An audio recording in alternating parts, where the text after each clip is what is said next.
Alright guys, I just got around editing the 7-year, 250,000 kilometer review of the 2014 Ram 1500 ecodiesel.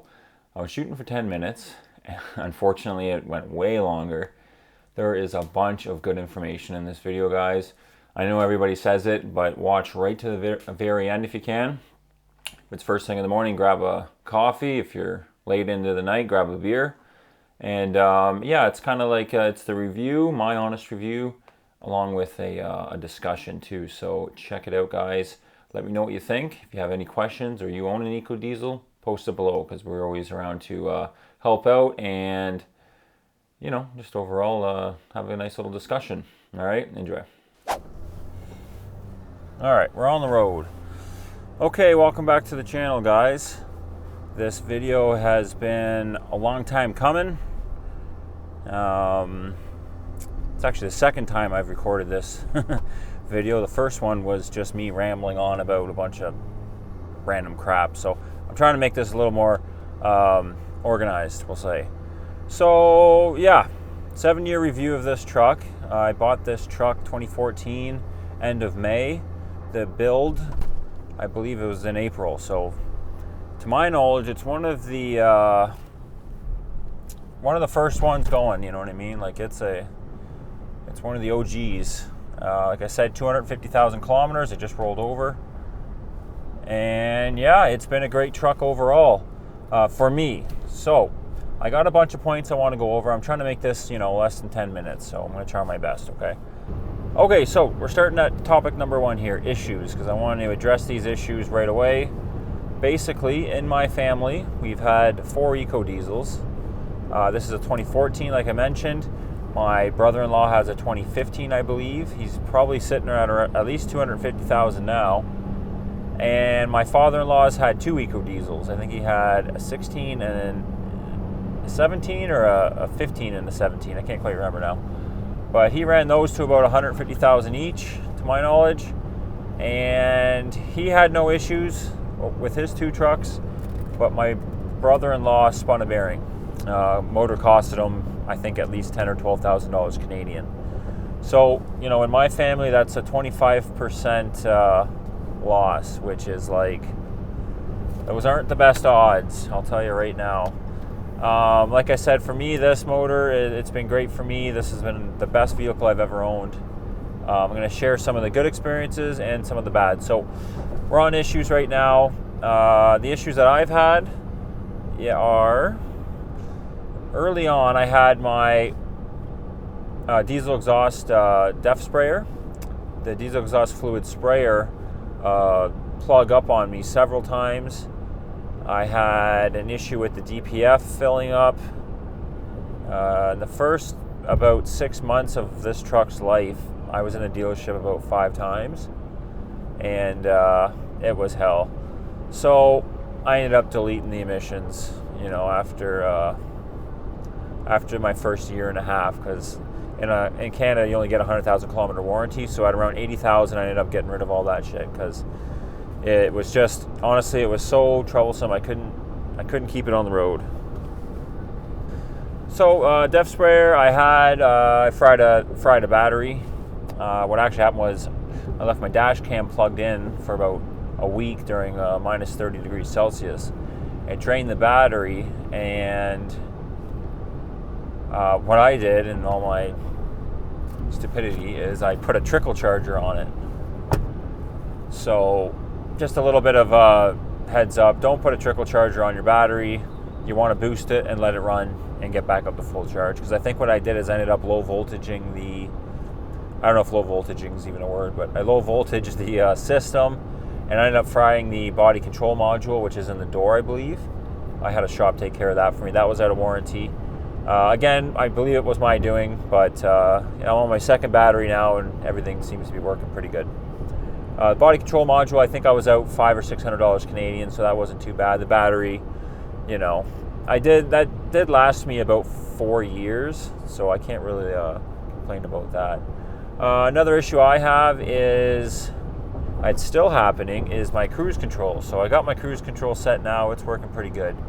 but it only works if the steering wheel's in the upright position. If I bring the steering wheel down, let it rest on my legs, you know, like when you're doing long trips, it's kind of more comfortable.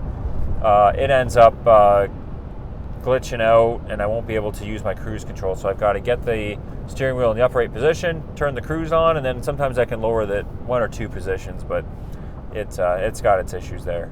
It's kind of one of those things, like a known issue for me, and you know, I don't mess with it too much. It's something I believe to do with either the wiring harness in here or something to do with these buttons, because I don't know, if I give it a good smack, it seems to work. What else was wrong with me? So like a lot of guys with these ecodiesels, there's a giant plug underneath the driver's side inside the frame rail, and it's a big plug, and basically what happens a lot of the time is moisture gets in there, dirt and crap, and if that plug gets filled or you lose contact, you get really crazy symptoms going on. Like for me, when it gets messed up, it's happened twice now in the 7 years, is my windshield wipers will go bananas. The only way to shut the windshield wipers off is if I press the high beams on. And then my cruise control won't work, and a bunch of other shit. So it's just like, you know, get under there. What I do is, like, once a year, if I take it apart, I give it a little bit of a spray. You can put electrical contact grease in there and then close it, and that helps kind of seal it up a little better. And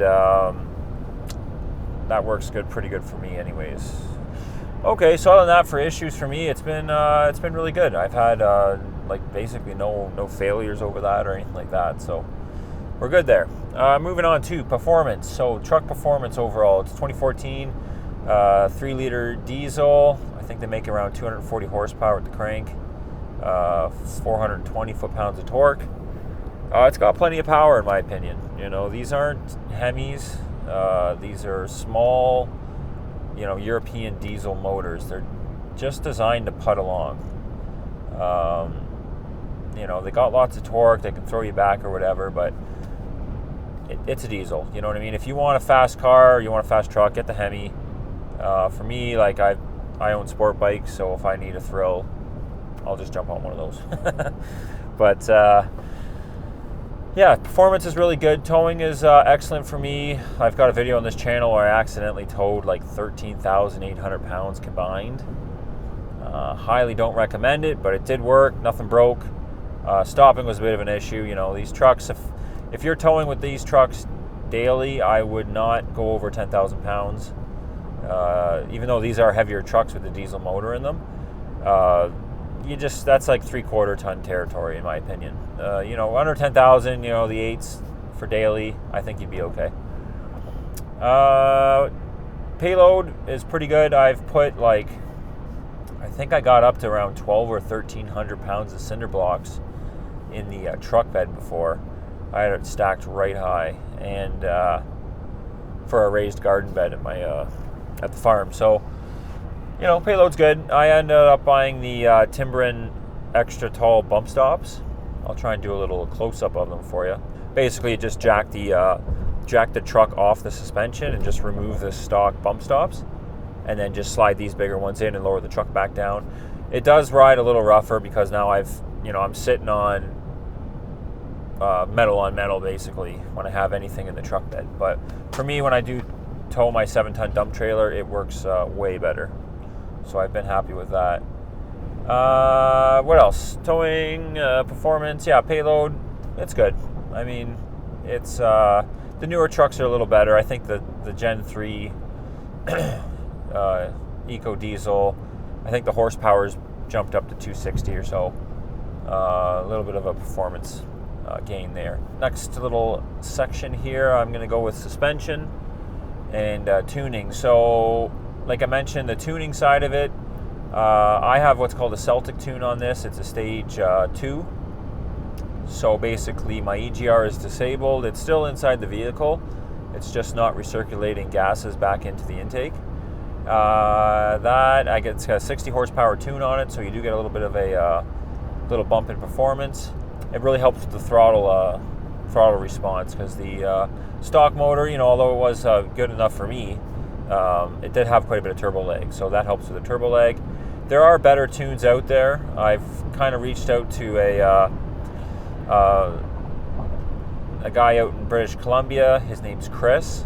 I'll leave a link in the description. He's the guy that should be able to help you with all your ecodiesel tuning questions and stuff like that. Like I said, I'll leave a link in the description if you're interested in having your ecodiesel looked at. You can send him a message and he'll help you out. Okay, so yeah, suspension on these is pretty good. My suspension is just about ready to get overhauled. I've ordered pretty much all the parts for a new front end, upper and lower control arms, tie rod ends, bearings. This truck for sure needs bearings, tie rods, and at least lower control, like ball joints. So I'm just replacing everything. I'm going with cheaper aftermarket stuff. I am going to have a video series on the front end suspension on this truck, so look out for that, okay? Tires for these, the 20-inch SRAs on the 20-inch rims for me. I got the Bighorn edition. Some guys knock the SRAs, stock tires, but for me, like I bet you I got 150,000 kilometers out of those things. Now I do have winter tires, Hercules, Avalanche Extremes that I use in the winter, so you know I extended my wear quite a bit by rotating them. Yeah, the tires were good. They're not the best for towing. If you're going to tow 10,000 pounds, you need properly rated tires. I got rid of those. They were bald, 180-ish, and now I'm running with Hercules all-terrain kind of tire. I'm seem to be on the Hercules brand now. They work for me, so I stuck with them. Brakes I got crazy amount of I do a lot of this, right? I do a lot of highway driving, so I'm not doing the city driving stop and go, but again, I got at least 200,000. I got 200,000 out of my rear pads. My front pads I changed around 120, I think, and my front rotors, unfortunately, I developed a bit of a wobble. They ended up getting warped around the same time, 120,000 kilometers. So new front rotors, new front brakes, new front pads, and then new rear pads. I'm still on the original rotors on the rear end of this 250. So braking's pretty good. I did a good fluid flush, so I got a nice tight pedal there. I think that's important to do too. Every now and then, just tighten the pedal up. Yeah, brakes. They're good brakes. They do what you need to do, which is stop. All right, we'll move on to the body. This is a black 2014 here. I take good care of it. I do wash it by hand. I wax it. I have zero rust to my knowledge on the body. Not that I'm out looking for it, but I've noticed no rust issues. I do have a little pen that I go and touch everything up with. And yeah, it's important to take care of your body. You want to keep it sprayed. I do the oil sprays about every other year, every third year. I've got 7 years, I've got 3 oil sprays done. So everything's looking really good that way. I highly recommend you get an oil spray, especially if you plan on keeping your truck. It adds a lot of, doesn't add value, but I mean, like I climbed under this thing a few weeks ago, and I'm just starting to get the teeniest bit of rust on the rear axle and some of the frame, but really it's nothing crazy. Overall, it's been great. It's been holding up quite well. Okay, we'll move on to upgrades for me. So this truck, it's a 2014. I do want to kind of throw a bit of money into it. So like I said, I'm doing the front end suspension stuff on it just get the front end tighter. I put it in front alignment. I still can't keep it straight. I think the left wheel bearing is definitely sloppy, and it's really, really apparent when I got the winter tires on. They're a bit smaller, and I think with the rubber, softer rubber, I get really wicked vibrations in the front, so I'm doing those. But in terms of upgrades, the only thing I really want to do on this truck is I do want to replace the intake eventually. The first 80,000 kilometers, the intake had full EGR and everything on it, so I'm going to replace that with the banks. I'm kind of just waiting for issues. Like if I get any swirl valve issues, I'll go ahead and delete it. I'll leave a link in the description for the banks. It's an aluminum intake, so when you do have issues, or if you do have your emissions, you could remove your intake and you could actually clean it, whereas these stock ones are plastic. So you can still clean them, but it's a peckerhead from what I can see. Like you've got to get in there and like scrape it off, whereas if it's aluminum, you can actually get a torch and start cook the carbon off, which is what like the Volkswagen guys do and all that.